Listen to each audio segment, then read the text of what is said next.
നമുക്ക് ജനതാ ലോഡ്ജ് എടുത്ത് ഇന്നിവിടെ തങ്ങിയിട്ട് നാളെ രാവിലെ വീട്ടിൽ പോവാം. കൊച്ചു മുതലാളി, കൊച്ചു മുതലാളി ആരാണ് ഇങ്ങനെ പറഞ്ഞത്? ഞാൻ ഇത്തരക്കാരിയാണെന്ന് കൊച്ചു മുതലാളി ആരാണ് പറഞ്ഞത്? ഞാൻ എന്റെ കുടുംബക്കാരെ അങ്ങനെയൊന്നും ജീവിച്ചിട്ടില്ല കൊച്ചു മുതലാളി. ഞാൻ എന്റെ ഒരു അഭിപ്രായം പറഞ്ഞതേ ഉള്ളൂ. എനിക്ക് ഇഷ്ടമല്ലെങ്കിൽ വിട്ടാരെ കളഞ്ഞു. കൊച്ചു മുതലാളി, ഞങ്ങളൊക്കെ പാവങ്ങളാണ്. അതിന് ഞാൻ കൊച്ചു മുതലാളി പറയുന്ന പോലെ കേട്ട് കഴിഞ്ഞു കഴിഞ്ഞാൽ എന്നെ ഉപേക്ഷിക്കുമോ? ഉപേക്ഷിക്കാൻ വേണ്ടി ആരെങ്കിലും വിളിക്കുവോ? എന്നാ പിന്നെ നമുക്ക് പോകാം. നിന്റെ വീട്ടിലേക്കാണോ? അല്ല, പിന്നെ ആദ്യം പറഞ്ഞ ജനതാ ലോഡ്ജിലേക്ക്. എടി അത് വേണ്ടാന്നേ, ഞാൻ അന്നേരത്തെ ആവശ്യത്തിനൊക്കെ പറഞ്ഞാണ്.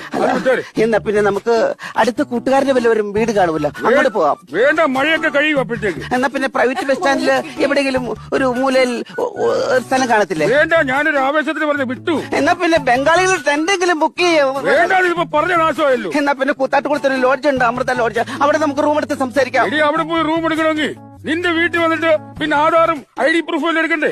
അതിനൊന്നും ബുദ്ധിമുട്ടേണ്ട കാര്യമില്ല.